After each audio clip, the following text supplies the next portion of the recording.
E69 news కి స్వాగతం. ముందుగా ముఖ్యాంశాలు. భారతదేశం యొక్క ఫిన్టెక్ పర్యావరణ వ్యవస్థ ప్రపంచవ్యాప్తంగా జీవన సౌలభ్యాన్ని పెంచుతోంది. ప్రధాని మోదీ. సీఎం రేవంత్ ను ఆశీర్వదించిన వేములవాడ ఆలయ అర్చకులు.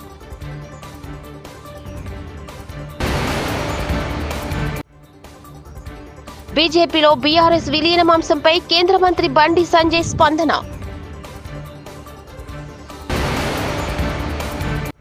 విశాఖలో విద్యా ఐటీ శాఖల మంత్రి నారా లోకేష్ బడిబాట ఆకస్మిక తనిఖీలు. జెడ్పీహెచ్ఎస్ భీమిలి.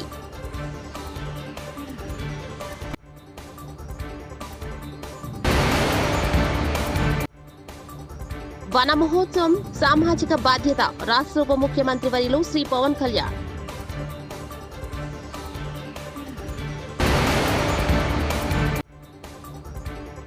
తుపాకీతో బెదిరించి దోపిడీలు చేస్తున్న ముఠా అరెస్ట్. ముంబైలో జరిగిన గ్లోబల్ ఫిన్టెక్ ఫెస్ట్ లో బలమైన, పారదర్శకమైన మరియు సమర్థవంతమైన వ్యవస్థల ద్వారా స్థిరమైన ఆర్థిక వృద్ధికి భారతదేశం యొక్క నిబద్ధతను ప్రధాని మోదీ పునరుద్ఘాటించారు. ఆర్థిక మార్కెట్లను బలోపేతం చేయడంలో మరియు స్థిరమైన వృద్ధికి గ్రీన్ ఫైనాన్స్ కు మద్దతు ఇవ్వడంలో అధునాతన సాంకేతికతలు మరియు నియంత్రణ ఫ్రేమ్ వర్క్ల పాత్రను ఆయన నొక్కి చెప్పారు. భారతీయుల జీవన నాణ్యతను పెంపొందించడంలో మరియు ప్రపంచవ్యాప్తంగా జీవన సౌలభ్యాన్ని మెరుగుపరచడంలో భారతదేశ ఫిన్టెక్ పర్యావరణ వ్యవస్థ కీలక పాత్ర పోషిస్తుందని ప్రధాని మోదీ విశ్వాసం వ్యక్తం చేశారు. हम फाइनेंशियल इंक्लूजन के उस इंक्लूजन के सैचुरेशन पर बल दे रहे हैं. मुझे विश्वास है भारत का फिनटेक इकोसिस्टम भारत के लोगों को क्वालिटी लाइफस्टाइल देने के मिशन में बहुत बड़ी. కేంద్ర హోంశాఖ మంత్రి అమిత్ షాతో పశ్చిమ బెంగాల్ గవర్నర్ సివి ఆనంద్ బోస్ శుక్రవారం న్యూఢిల్లీలో సమావేశమయ్యారు. ఈ సందర్భంగా కోల్కతాలో చోటు చేసుకున్న తాజా పరిస్థితులపై ఈ సందర్భంగా వీరిద్దరి మధ్య చర్చ జరిగినట్లు తెలుస్తోంది. అలాగే ఆర్జికర్ మెడికల్ కాలేజీ ఆసుపత్రి పోస్ట్ గ్రాడ్యుయేషన్ ట్రైనీని వైద్యురాలిపై అత్యాచార ఘటన నాటి నుంచి నిన్న మొన్నటి బీజేపీ ఆధ్వర్యంలో జరిగిన బంద్ వరకు జరిగిన వరుస పరిణామాలపై మంత్రి అమిత్ షాకు గవర్నర్ బోస్ నివేదిక అందజేసినట్లు సమాచారం. గురువారం సాయంత్రం గవర్నర్ ఆనంద్ జోస్ న్యూఢిల్లీ చేరుకున్నారు. ముఖ్యమంత్రి రేవంత్ రెడ్డికి వేములవాడ ఆలయ అర్చకులు ఆశీర్వచనాలు అందజేశారు. శుక్రవారం సచివాలయంలో సీఎంను కలిసి అర్చకులు ఆశీర్వచనం అందించారు. ఆలయ ఈవో వినోద్, స్థపతి వలినాయగం, ఈఈ రాజేష్, డిఈఈ రఘునందన్, ఆలయ ప్రధాన అర్చకులు ఉమేష్ శర్మ తదితరులు ముఖ్యమంత్రిని కలిశారు. బీజేపీలో బీఆర్ఎస్ పార్టీ విలీనమవబోతుందని, అందుకే పార్లమెంట్ ఎన్నికల్లో కాషాయ పార్టీకి కారు పార్టీ సహకరించిందంటూ కాంగ్రెస్ పార్టీ నేతలు పదే పదే అంటున్నారు. ఈ వ్యాఖ్యలపై కేంద్ర మంత్రి బీజేపీ సీనియర్ నేత బండి సంజయ్ స్పందించారు. బీజేపీలో బీఆర్ఎస్ ను కలుపుకునే ప్రసక్తే లేదని ఆయన స్పష్టం చేశారు. బీఆర్ఎస్ ను కలుపుకుంటే కేసీఆర్, కేటీఆర్, హరీష్, కవితకు టికెట్లు ఇవ్వాలంటూ ఆయన వ్యంగ్యాస్త్రాలు సంధించారు. కేటీఆర్ కొడుకు హిమాన్సు కూడా ఎన్నికల్లో టికెట్ కావాలంటారని సెటైర్ వేశారు. అందరికీ టికెట్లు ఇవ్వడానికి బీజేపీ కుటుంబం పార్టీ కాదని విమర్శించారు. కాంగ్రెస్ బీఆర్ఎస్ మధ్య మాటా ముచ్చట అయిపోయింది, త్వరలో కలిసిపోతాయి అని బండి సంజయ్ కౌంటర్ ఇచ్చారు. ఇలా మైనార్టీ ముచ్చ చెప్పాలి. ఓల్డ్ సిటీని న్యూ సిటీ చేస్తాం. ఓల్డ్ సిటీ ఇవ్వని అయ్యే జాగిరి కాదు, ఎంఐ పార్టీ జాగిరి కాదు. ఇలా త్రిపుల్ తలాక్ రద్దు చేస్తాం. ఇలా అన్ని వర్గాలను సమానంగా చూడాలంటున్నాం. కాబట్టి ప్రతి ముస్లిం మైనార్టీ వర్గం కూడా ఇలా భారతీయ జనతా పార్టీని, ఎంఐఎం పార్టీని అంత ముందుంచాలంటే, ఎంఐఎం పార్టీ పీడ విరియడ్ కావాలంటే ఇలా భారతీయ జనతా పార్టీ సభ్యత్వం తీసుకోవాలని చెప్పి ప్రతి వ్యక్తి వాళ్ళ సంకల్పం తీసుకోవాల్సిన అవసరం ఉంది. ఇది మోర్చాలకు, అందుకే మోర్చాల మెంబర్షిప్ తీసుకోవాలి. బట్ ఈ గతంలో చూడండి, ఇలా భారతీయ జనతా పార్టీ ఇద్దరే ఎంపీలు, అనేక మంది హేళన చేశారు భారతీయ జనతా పార్టీ. అరే ఇద్దరు ఎంపీలున్న భారతీయ జనతా పార్టీ, జనసంఘ, ఈ భారతీయ జనతా పార్టీ ఈ దేశంలో ఎట్లా అధికారంలోకి వస్తుంది? భారతీయ జనతా పార్టీ వీళ్ళు మాటలు చెప్పినప్పుడు ఏం లేదు చెప్పారు. ఒక్కసారి ఆలోచించండి, వాళ్ళ మనం వాస్తవాలు ఆలోచించాలి. వాళ్ళ ఈ దేశంలో జనసంఘ్ లేకుంటే, జనతా పార్టీ లేకుంటే, భారతీయ జనతా పార్టీ దేశంలో ఆవిర్భించకుంటే, ఇలా 3 ముక్కలు చేసిన దేశాన్ని కాంగ్రెస్ పార్టీ ఈ రోజు దేశాన్ని 7 ముక్కలు చేసి ఎటు కాకుండా చేసే దౌర్భాగ్య పరిస్థితి ఈ దేశంలో నెలకొని ఉండేది ఇలా భారతీయ జనతా పార్టీ లేకుంటే. అందుకే నరేంద్ర మోడీ ప్రభుత్వం ఒక లక్ష్యం కోసం ఇలా దీన్ దయాళ్ ఉపాధ్యాయ ఆరోగ్యం ఆశించిన వాళ్ళు ఈ దేశం రక్షింపబడాలంటే, నా తల్లి భారత మాతను రక్షించుకోవాలంటే అణ్వస్త్రాలు తయారు కావాలి. అణ్వస్త్రాలను తయారు చేసుకోవాలని చెప్పి పండిత్ దీన్ దయాళ్ ఉపాధ్యాయ ఆశించింది కాబట్టి పండిత్ దీన్ దయాళ్ ఉపాధ్యాయ ఆశ నెరవేర్చడానికే అటల్ బిహారీ వాజ్పేయి గారి నేతృత్వంలోని భారతీయ జనతా పార్టీ ప్రభుత్వం అణ్వస్త్రాలను తయారు చేసిన విషయాన్ని ఒక్కసారి మనం గుర్తుంచుకోవాలి. అరే 370 ఆర్టికల్ రద్దు చేయడం కోసం 370 ఆర్టికల్ రద్దు చేయడం కోసం నా శ్యామా ప్రసాద్ ముఖర్జీ వన మహోత్సవం సామాజిక బాధ్యత రాష్ట్ర ఉప ముఖ్యమంత్రి వర్యులు శ్రీ పవన్ కళ్యాణ్ బాధ్యతగా తీసుకోవాలని మనస్ఫూర్తిగా అభ్యర్థిస్తున్నాను. పర్యావరణ సమతుల్యత కోసం పచ్చదనాన్ని పెంచాలి అనేది ఎన్డీఏ కూటమి ప్రభుత్వ లక్ష్యం. 29% ఉన్న పచ్చదనం 50% తీసుకెళ్లాలి లక్ష్యంగా పనిచేస్తున్నాం. ఈ వన మహోత్సవ కార్యక్రమంలో మరొక ముఖ్య విషయం వృక్ష జాతుల ఎంపిక చాలా కీలకం. అవి స్వదేశీ వృక్ష జాతులను ఎంపిక చేసుకోవటం చాలా అవసరం. స్థానిక వృక్ష జాతులు నాటడం ద్వారా జీవ వైవిధ్యాన్ని, నేల ఆరోగ్యాన్ని మరియు పర్యావరణం మరియు మానవ ఆరోగ్యాన్ని కాపాడిన వాళ్ళు అవుతాం. అందుకే దేశవాళీ చెట్లు పెంచడం చాలా అవసరం. మన దేశ భూ వాతావరణ జీవ వైవిధ్యాన్ని ముప్పు కలిగించే అన్య దేశ జాతుల్ని నాటడం మనందరం మానుకోవాలి. చూడటానికి మొక్క ఆకర్షణీయంగా ఉంది, మొక్క నాటితే ఏపుగా పెరిగిపోతుంది, నిర్వహణ ఖర్చులు అని చెప్పి ఎవెన్యూ ప్లాంటేషన్ పేరు మీద గత దశాబ్ద కాలంలో అన్య దేశ వృక్ష జాతులైన కోనాకార్పస్, ఏడాకుల పాల, మడగాస్కర్ ఆల్మండ్, ఆస్ట్రేలియా తుమ్మ లాంటి వృక్ష జాతుల్ని విరివిగా నాటేశాం. వీటి మూలంగా పర్యావరణానికి ప్రయోజనం కంటే కూడా ఆరోగ్యం మీద, భూగర్భ జల సంపద మీద చాలా తీవ్ర ప్రభావం చూపుతూ ఉంది. అందరూ ఆ ప్రాంత జీవ వైవిధ్యాన్ని పెంపొందించే స్వదేశీ జాతులను మాత్రమే నాటాలి అనేది ఏ దేశపు వృక్ష శాస్త్రజ్ఞుల్ని అడిగినా చెప్పే మాట ఇది.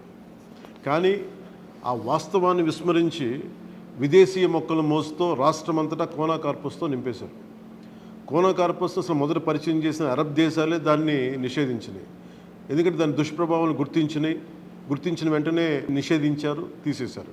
మన దేశంలో తెలంగాణ, గుజరాత్, కర్ణాటక, అస్సాం ప్రభుత్వాలు కూడా వీటిని నిషేధించినాయి. ఈ కోనాకార్పస్ లాంటి విదేశీ వృక్ష జాతుల మూలంగా జరిగే అనర్థాలు చాలా ఉన్నాయి. అవి ముఖ్యంగా మన భూగర్భ జల సంపదను హరించి వేస్తాయి, శ్వాస సంబంధ ఆరోగ్య సమస్యలకి కారణమవుతున్నాయి. కోనాకార్పస్ ఎలాంటి వృక్ష జాతి అంటే పశువులు తినవు, పక్షులు గూడు పెట్టవు, కనీసం పక్షులు కూడా వాలవు. చెట్టుని చేమని ఆధారంగా చేసుకుని బతికే క్రిమికీటకాలు కూడా ఈ చెట్లు జోలికి రావు. కృష్ణా జిల్లా గుడ్లవల్లేరు ఇంజనీరింగ్ కళాశాలలో అర్ధరాత్రి విద్యార్థినుల ఆందోళనపై మంత్రి నాలా లోకేష్ స్పందించారు. ట్విట్టర్ వేదికగా స్పందిస్తూ విద్యార్థినుల ఆందోళనపై అధికారులను అడిగి వివరాలు తెలుసుకున్నారని, హిడెన్ కెమెరాల ఆరోపణలపై విచారణకు ఆదేశించినట్లు తెలిపారు. విచారణలో తప్పు చేశారని తేలితే దోషులు, బాధ్యులపై కఠిన చర్యలు తప్పవని హెచ్చరించారు. ఇటువంటి ఘటనలు కాలేజీల్లో పునరావృతం కాకుండా చర్యలు తీసుకోవాలని ఉన్నతాధికారులకు ఆదేశాలు ఇచ్చానన్నారు. కళాశాలలో ర్యాగింగ్, వేధింపులు లేకుండా యాజమాన్యాలు ముందస్తు చర్యలు తీసుకోవాలని లోకేష్ ట్విట్టర్లో పేర్కొన్నారు.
Ethan was in grade 3 and speaking about science. He used to. Good morning everyone. My name is Shavalika. I am studying 10th class at KCB. Why do you want to become a doctor? What made you think about becoming a doctor? Did you check that you wanted to become a doctor or did you interest? Or you just meant you wanted to be a doctor?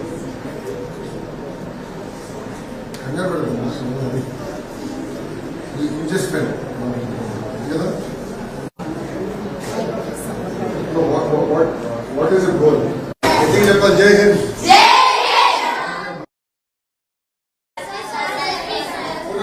అందరూ కూర్చోండి. కూర్చోండి, అందరూ కూర్చోండి.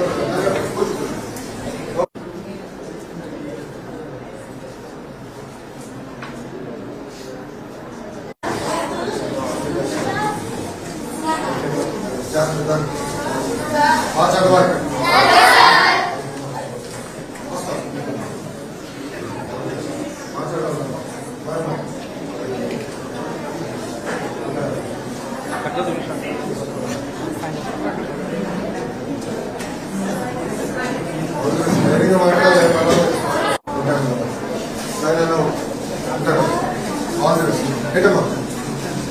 I don't believe that.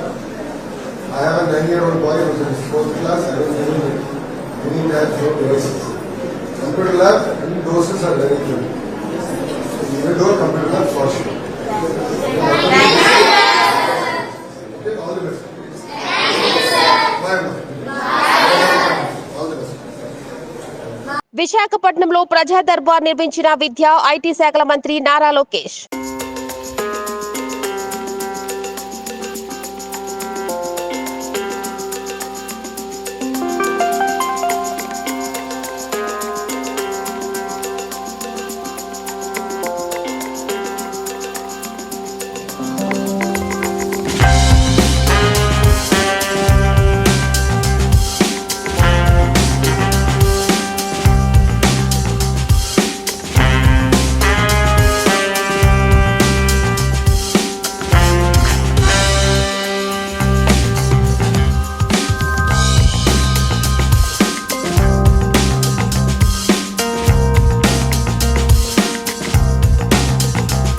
అవిశ్రాంత పోరాట యోధుడు నవ్యాంధ్ర నిర్మాత చంద్రన్న, మంత్రివర్యులు TG Bharat, MLA వసంత Krishna Prasad, MLC Ashok బాబు media సమావేశం. సెట్ చేస్తూ అవన్నీ కూడా ఫుల్ఫిల్ చేయాలా, ఎస్పెషలీ సూపర్ 6 మనం ఫుల్ఫిల్ చేయాలని చెప్పి ఉద్దేశంతో ముందుకు పోతున్నారు చంద్రబాబు గారు. అందుకని ఈ మధ్య మనం అన్నా క్యాంటీన్లు కూడా స్టార్ట్ చేశాము. ఎంతమందిలో హ్యాపీనెస్ చూసినారు. బీద వాళ్ళకైతే 5 రూపాయలకి హ్యాపీగా మంచి క్వాలిటీ ఫుడ్. పెన్షన్ ఇప్పుడు మనం రివైజ్ చేసాం, 3,000 నుంచి 4,000 ఇమీడియట్గా మన గవర్నమెంట్ ఫామ్ అయిన వెంటనే చెప్పడం జరిగింది. 4,000 ఇంప్లిమెంట్ చేసినాం. ఇన్ఫ్యాక్ట్ ఫస్ట్కి ఒకవేళ సండే వస్తే 31కే మనము రిలీజ్ చేస్తున్నారు. అంటే మన క్యాబినెట్లో కూడా సార్ డిస్కస్ చేసినప్పుడు లేదు 1 డే డిలే కూడా కాదు, 1 డే అడ్వాన్స్ ఉండాలా మనం. అంటే మన థింకింగ్ మనం అందరం ఏం ఆలోచిస్తామేమంటే 1 డే పోస్ట్పోన్ చేయొచ్చు అనుకుంటారు. బట్ సార్ థింకింగ్ ఏమంటే లేదు 1 డే అడ్వాన్స్ ఉండాలా మనము అని చెప్పి. సో అట్లాంటి ఆలోచనతో హీ థింక్స్. అండ్ ఎస్పెషలీ అన్నా క్యాంటీన్ అనేది చెప్పే పని లేదు. దాదాపు 4,000 ఒకవేళ పెన్షన్ వచ్చే వాళ్ళకి అన్నా క్యాంటీన్లో కానీ 3 times ఫుడ్ తిని 30 days హ్యాపీగా ఉన్నా అంటే మహా ఖర్చు అయ్యేది 450 రూపీస్ మ్యాక్సిమం టు మ్యాక్సిమం. మిగతాది ఇంకా డబ్బులు మిగిలించుకొని ఇంకా పనులు వేరే ఏమైనా చేసుకునేదానికి ఆస్కారం ఉంటుంది. సో ఇట్లా super 6 step by step complete చేసే దాంట్లో మనం ముందుకు వెళ్తున్నాం. ఇంకా మామూలే కదా, అపోజిషన్ వాళ్ళు ఏం చేశారు అవి చెప్తానే ఉంటారు. బట్ రియలిస్టిక్లీ వాళ్ళు ఏం చేశారు అనేది చూస్తే ఏమీ లేదు. అందుకనే అక్కడ వాళ్ళు అడిగారనమాట, సూపర్ చెన్నై సూపర్ కింగ్స్ లెక్క మాకు అనుకుంటే టీం తయారవుతుందని. అందుకనే వాళ్ళకి దేవుడు కూడా కరెక్ట్గా 11 members ఇచ్చారనమాట. కరెక్ట్ క్రికెట్ టీం ఎంత ఉందో అంత తయారైంది వాళ్ళకి. సో భారతదేశం యొక్క ఫిన్టెక్ పర్యావరణ వ్యవస్థ ప్రపంచవ్యాప్తంగా జీవన సౌలభ్యాన్ని పెంచుతోంది. ప్రధాని మోదీ. సీఎం రేవంత్ ను ఆశీర్వదించిన వేములవాడ ఆలయ అర్చకులు.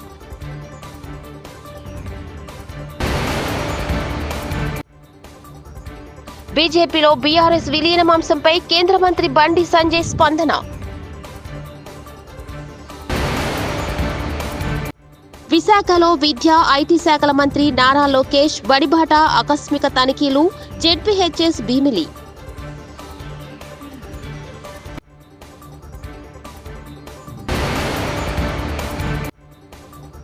వన మహోత్సవం సామాజిక బాధ్యత. రాష్ట్ర ఉప ముఖ్యమంత్రి వర్యులు శ్రీ పవన్ కళ్యాణ్.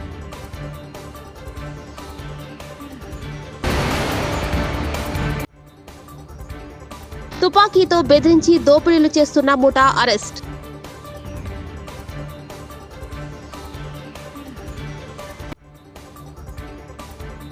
ఈ 69 న్యూస్ ఇంతటితో సమాప్తం. కీప్ వాచింగ్ ఈ 69.